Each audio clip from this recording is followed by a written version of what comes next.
হরে কৃষ্ণ, রাধাসখী রান্নাঘরে আপনাদের সবাইকে স্বাগতম। তো আজকে আমরা ভগবানের জন্য তৈরি করছি ফুলকপি কাশ্মীরি ভাজি।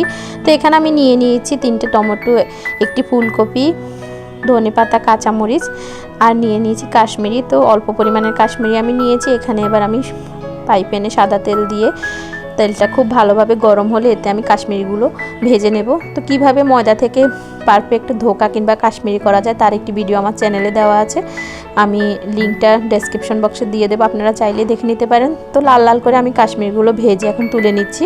আর ওই তেলে আমি কপিগুলো দিয়ে দিচ্ছি। আর কপিগুলোকে আমি কিন্তু খুব ছোট ছোট করে কেটে নিয়েছি। তো এবার ফুলকপিগুলো দেওয়ার পর আমি এতে দিয়ে দেব পরিমাণ মতো লবণ আর হলুদ।